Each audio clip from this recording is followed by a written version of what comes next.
ఈ నెల 16వ తేదీ జరిగే ప్రధానమంత్రి బహిరంగ సభకు అన్ని వర్గాల ప్రజలు అధిక సంఖ్యలో హాజరై విజయవంతం చేయాలని రాజ్యసభ మాజీ సభ్యులు టీజీ వెంకటేష్ పిలుపునిచ్చారు. ఈ మేరకు నగరంలో జరిగిన విలేకరుల సమావేశంలో ఆయన మాట్లాడారు. నగరంలో జరిగిన విలేకరుల సమావేశంలో బీజేపీ నేత రాజ్యసభ మాజీ సభ్యులు టీజీ వెంకటేష్ మాట్లాడుతూ ఈ నెల 16వ తేదీ ఉమ్మడి కర్నూలు జిల్లాలో జరిగే ప్రధానమంత్రి నరేంద్ర మోదీ పర్యటనను అన్ని వర్గాల ప్రజలు హాజరై విజయవంతం చేయాలని కోరారు. దేశ ప్రధాని నరేంద్ర మోదీ చేస్తున్న కార్యక్రమాలకు ప్రజల నుంచి విశేష స్పందన లభిస్తోందని తెలిపారు. ఎవరైనా మంచి పని చేస్తే ఆ విషయాన్ని వారికి తెలియచేస్తే వారు మరిన్ని మంచి పనులు చేసేందుకు ముందుకు వెళ్తారని తెలిపారు. దేశంలోనే గతంలో ఎన్నడూ లేని విధంగా వన్ కంట్రీ వన్ ట్యాక్స్ అనే పద్ధతిలో అన్ని రాష్ట్రాలతో మాట్లాడి ప్రధానమంత్రి నరేంద్ర మోదీ జీఎస్టీ సంస్కరణలు తీసుకువచ్చారని తెలిపారు. ప్రస్తుతం కేంద్ర ప్రభుత్వం చేపట్టిన జీఎస్టీ సంస్కరణల వల్ల పేద మధ్యతరగతి ప్రజలతో పాటు వ్యాపార వర్గాలకు ఆర్థికంగా లాభం చేకూరుతుందని వివరించారు.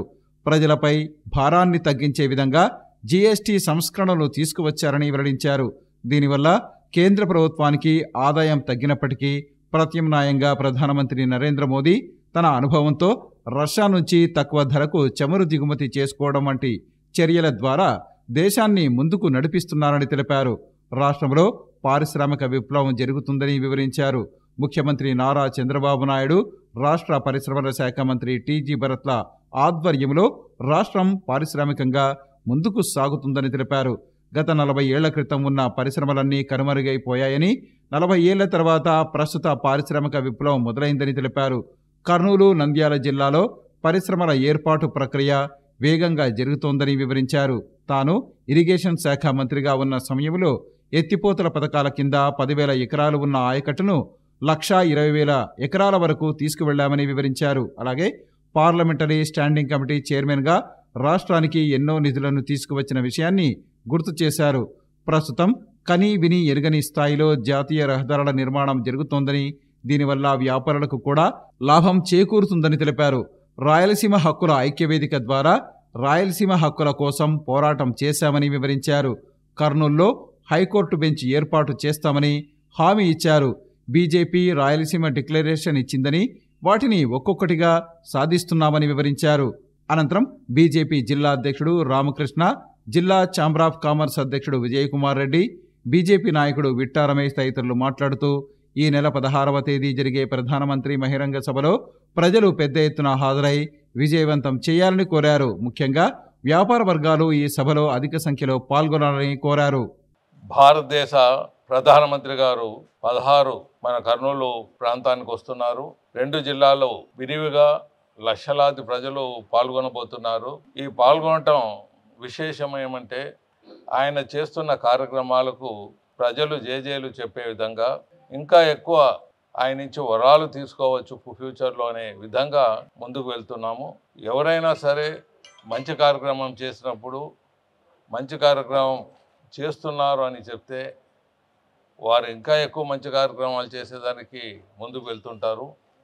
సో అందులో భాగంగా జిఎస్టీ అనేది భారతదేశంలో వన్ కంట్రీ వన్ ట్యాక్స్ అనే విధానంలో పలు రాష్ట్రాలకు సంబంధించిన ఈ సమస్యని అందరినీ ఒప్పించి మెప్పించి దేశంలో ఇంట్రడ్యూస్ చేయటం జరిగింది. కొన్ని రాష్ట్రాలు మాకు నష్టమైపోతాయి ఈ జిఎస్టీ పెట్టడం, దీనివల్ల మేము రాష్ట్రాన్ని పరిపాలించలేము అని కొన్ని రాష్ట్రాలు ముందుకు రావటం, ఆ రాష్ట్రాలు కూడా ఎంత వస్తున్నదో రెవెన్యూ దాన్ని కాంపెన్సేట్ చేస్తాము, ఒకవేళ మీకు తక్కువ వస్తుంది అని కాంపెన్సేట్ చేయటం, మళ్ళీ అలాగే ఆ రాష్ట్రాలు మాకు కొద్దిగా వ్యతిరేకించిన ఒక అష్యూరెన్స్ ప్రధానమంత్రి నుంచి ఇవ్వటం వల్ల అన్ని రాష్ట్రాలు, అన్ని దేశాల్లో అన్ని పార్టీలు ఉండే రాష్ట్రాలు కూడా ఉన్నాయి.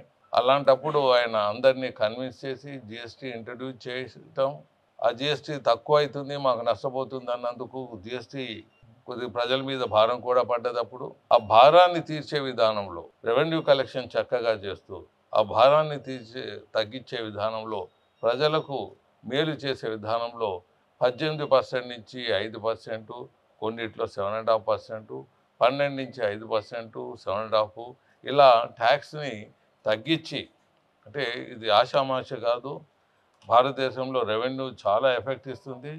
ఆయన చాతుర్యంతో కొన్ని సేవింగ్స్ చేస్తున్నాడు. ఇప్పుడు రష్యా నుంచి చమురుని ఆయన రాజకీయ నైపుణ్యంతో తక్కువగా తీసుకొని వస్తున్నాడు. ఇలాంటివి ఎక్కడెక్కడ పొదుపు చేయాలో అలాంటివి పొదుపు చేస్తూ ఆ పొదుపుని ప్రజలకు పంచే విధంగా ఈ జిఎస్టీ ట్యాక్స్ తగ్గివ్వటం జరుగుతున్నదని మీకు తెలియజేస్తున్నాను. ఇలా తగ్గించడం వల్ల ట్యాక్స్ ఇక్కడ కలెక్షన్ ఒకవేళ తగ్గినా లేకపోతే ఎక్కే ట్యాక్స్ ఎక్కకుండా రెవెన్యూ ఎక్కకుండా ఒక విధమైన బెనిఫిట్ తీసుకొని వస్తున్నాడు ఇతర మార్గాల్లో. కాబట్టి మన భారతదేశం ఇలాగే డెవలప్మెంట్లో ప్రపంచంలో 3వ స్థానం, 2వ స్థానం, 1వ స్థానానికి ఎదిగే దిశలో మనం పరుగులు తీయాలి అనే దిశలో ముందుకు వెళ్తున్నారు. మళ్ళీ ఇప్పుడు పరిశ్రమ విప్లవం జరుగుతూ ఉన్నది. పరిశ్రమలు చాలా వచ్చే దిశలో ముందుకు పోతున్నది. మళ్ళీ మనమందరూ వ్యాపారస్తులందరూ కర్నూలు జిల్లా, నంద్యాల జిల్లా వ్యాపార రంగం ఉండే వాళ్ళందరూ వ్యాపారస్తులందరూ, ఎందుకంటే మీరు ప్రజలకు దగ్గరగా ఉండేవాళ్ళు, మీరు ట్రేడింగ్ కమ్యూనిటీ, మీరు ప్రజలకు దగ్గరగా ఉంటారు. మీరు ఎంత చక్కగా మీరు వ్యాపారం చేస్తారో అంత ప్రభుత్వానికి కూడా గౌరవం దక్కే విధానంలో ఉంటుంది. ట్యాక్సులు తగ్గించింది మీరు కూడా తగ్గించి అదే బెనిఫిట్ని ప్రజలకు ఇస్తే పరిపాలన చేసే నాయకులు ఇంకా సులభంగా పరిపాలించవచ్చు. మీరు కూడా పెద్ద ఎత్తున వచ్చి, ఎందుకంటే ట్యాక్సులు తగ్గినాయి కాబట్టి కర్నూలు జిల్లా, నంద్యాల జిల్లా వ్యాపార వర్గాలందరూ వచ్చి సభను జయప్రదం చేయండి. సమైక్యాంధ్ర ఫైటు మొదలుపెట్టింది, శ్రీకారం చుట్టింది రాయలసీమ హక్కులు సమైక్యాంధ్ర ఒక టీజీ వెంకటేష్ మొదలుపెట్టింది. కేసీఆర్ ఎప్పుడు టీఆర్ఎస్ పెట్టి అనౌన్స్ చేస్తాడు, ఇమీడియట్గా నేను రాయలసీమ హక్కులు సమైక్యాంధ్రాన్ని మొదలుపెట్టాను. చాలామంది నాయకుల్ని తెర మీదకి తీసుకొని వచ్చాను. చాలామందికి తెలియకపోవచ్చు, చాలామంది తీసుకొని వచ్చాం. చాలా ఫైట్ ఇచ్చాం. హైదరాబాద్లో ఫైట్ పెడితే మా మీద వార్ మాదిరిగా డిక్లేర్ చేసి ముందుకు వచ్చారు మమ్మల్ని అంతా కొట్టేదానికి. మా వాళ్ళు రెడీ అయి ఉంటాం కాబట్టి తిరగబడి సేఫ్ గార్డ్ చేసుకుని వాళ్ళని కొట్టి పంపించాం. బ్లడ్ షెడ్ అయింది. ఇది చరిత్రలో తెలియని విషయాలు చాలా ఉంటాయి మీకు. అక్కడ విగ్రహాలు పగులు కొడుతుంటే ఆడ నేను ఇంకో మిత్రుడు కలిసి అక్కడ పోయి నిలబడినాం. మా ఫేస్ సేవింగ్తో చాలామంది వెనక్కి వెళ్ళిపోయారు. అప్పుడే రాయలసీమకు సంబంధించిన రాయల విగ్రహాన్ని పగులు కొట్టకుండా చూసుకున్నాము. మిగతా విగ్రహాలు కూడా పగులు కొట్టకుండా చూసాం. వేలాది మంది ఉండి ఉద్రేకంగా ఉన్నప్పుడు ఏమాత్రం పొరపాటైనా మా ఎముకలు తునకలు చేసే సందర్భాలు ఉంటాయి. అవి అలాంటిది ఒక గౌరవప్రదంగా వాళ్ళకి నమస్కరించి వాళ్ళని రిక్వెస్ట్ చేసి ఆ ఉద్యమం అక్కడ నిలిపేసి విగ్రహాలు పగులు కొట్టకుండా ముందుకు పోవటం జరిగింది. ఇలాంటి సంఘటనలు చాలా వచ్చాయి. ఎంతో పోరాటంలో మీకు సబ్జెక్ట్ ఎందుకు చెప్తామంటే ప్రజల్లో డిఫరెంట్ ఇదిగా ఉంటాయి. ఆ పోరాటంలో డివిజన్కి ముందుకు పోతా ఉందని మాకు తెలుసు. అక్కడ ఏమన్నా మనం కోరికలు కోరినామంటే డివిజన్ అయితే మాకేమి రాదు, మాకు ఇవి కావాలని మనం కోరితే వీడు సపరేట్ అడుగుతున్నాడు అంటారు. మా ఇబ్బందులు బ్రహ్మదేవునికే తెలియాలి. అప్పుడు మేము ఏం అడగలేమో అక్కడ సపరేట్ అనేదానికి ముందుకు వెళ్ళిపోతా ఉంది సోనియా గాంధమ్మ. వాటికి స్పెషల్ స్టేటస్ లేకపోతే మిగతా డిమాండ్లో మిగతావేవో కొన్ని డిమాండ్లు తెర మీదకి వచ్చేటట్లా పార్లమెంట్లో త్రూ వెంకయ్యనాయుడుజీ, ఆ ప్రపోజన్లో ఉండేవాళ్ళు వెంకయ్యనాయుడుజీ, through Telugu Desam party, through other regional పార్టీస్తో వాళ్ళతో అక్కడ డిమాండ్ చేయించాను నేను. ఒక టీజీ వెంకటేషే దానికి ముందుకు తీసుకుపోయింది. డిమాండ్లు అంతా తీసుకొని వచ్చి శ్రీకృష్ణ కమిటీకి ఇంత బుక్ చేసి రాష్ట్రంలో అన్నిటికన్నా వెనుకబడిన ప్రాంతం రాయలసీమ, తెలంగాణ కాదు. వాళ్ళు అడుగుతున్నారు వెనకబడ్డాము, మాకు సపరేట్ స్టేట్ కావాలని. మేము అడగటం లేదు వెనుకబడినా, మాకు హక్కులు ఇవ్వండి అని అడుగుతున్నామని శ్రీకృష్ణ కమిటీకి బుక్ తయారు చేసి విత్ టోటల్ క్యాలిక్యులేషన్ చూపించి సక్సెస్ఫుల్గా వాళ్ళు ఒప్పించగలిగాము. ఆ ఖడ్గం ఇచ్చిన ప్రాంతంలోనే మేము శివాజీ మెమోరియల్ కట్టించాం. వివేకా కేంద్ర విద్యాలయం మాదిరిగా ట్రైబల్కు అక్కడ నేను అధ్యక్షునిగా ఉన్నాను. సుమారు 30 సంవత్సరాలు పైబడైంది అది ప్రాజెక్టు. 40 సంవత్సరాలు అవుతా ఉంది. చాలా బాగున్నది. దాన్ని కూడా దర్శించే దిశలో ఒక 5 నిమిషాలు దారి టెంపుల్ నుంచి ప్రధానమంత్రి గారు నిన్ననే ఒప్పుకున్నారు దాన్ని కూడా దర్శించేదానికి. సో నేను అక్కడికి వెళ్తున్నాను.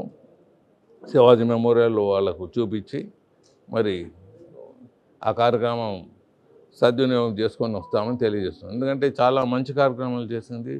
ఆ శివాజీ మెమోరియల్ కింద ట్రైబల్కు వెల్ఫేర్లు కానీ, ట్రైబల్ ట్రీట్మెంట్ కానీ, ఇవన్నీ ఎన్నో కార్యక్రమాలు ఆయన చరిత్రని ప్రచారం చేసేదంతా కానీ ముందుకు వెళ్ళాం. సో అక్కడ వెళ్ళి రావటం జరుగుతుంది.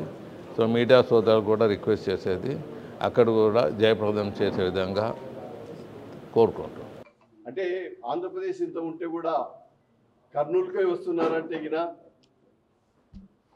కొంత శ్రీశైలం ఇదైనా కూడా కర్నూలులో బీజేపీ అంటే గిన ఈరోజు ఉన్నది టీజీ సారే. సో వారికి అంటే కర్నూలులో రావాలి అన్నది అంటే గిన వాళ్ళకు ఫస్ట్ గుర్తుకొచ్చేది కూడా సారే. కాబట్టి అంటే just because of him is coming to Kurnool. ఆ కర్నూలు అనేది ఒక ప్రైమ్ మినిస్టర్ అనేది ఒక కర్నూలుకు వస్తున్నారంటే గిన అంటే బహుశా ఇంతకుముందు ప్రైమ్ మినిస్టర్లు వచ్చి ఉండొచ్చు. బహుశా మనకందరికీ కూడా ఇక్కడ ఉన్న వాళ్ళకి ఎవరికి కూడా గుర్తు కూడా ఉండకపోయిండొచ్చు. కానీ ఈరోజు ఒక ప్రైమ్ మినిస్టర్ గారు అదొకటి. ప్రైమ్ మినిస్టర్ అంటే మిగతా ప్రైమ్ మినిస్టర్లా కాదు, అంటే ప్రపంచం అంతటా కూడా వెలిగిపోతున్నట్టు ఒక ప్రైమ్ మినిస్టర్ మన కర్నూలుకు రావడం అనేది ఒక ముఖ్య అంటే మనం ఎంతో పుణ్యం చేసుకున్నట్టు అని చెప్పాలి. ఎస్పెషలీ మా ట్రేడర్స్ కోసం జిఎస్టీ చెప్తున్నాం. అందరూ మీకు అందరికీ తెలుసు GST 2 అని చెప్పేసి. GST 2 అని కాకుండా GST 3, GST 4 ఇలాంటివి రావాలి అంటే గిన వ్యాపారస్తులము మనం అందరము కర్నూలు ప్రజలు అందరము ఆయన వచ్చినప్పుడు ఆయనకు ఇచ్చిన ఘన స్వాగతమే మనకు నెక్స్ట్ ఫర్దర్గా మనము అంటే భారతదేశం ముందు పోవడానికి. ఎస్పెషలీ వ్యాపారస్తులు అంటే మొత్తం అంతా వ్యాపారస్తులు కూడా అందరూ కూడా దీని మీద వాళ్ళ జీవన విధానం అంతా వ్యాపారం మీదనే ఆధారపడి ఉంటుంది.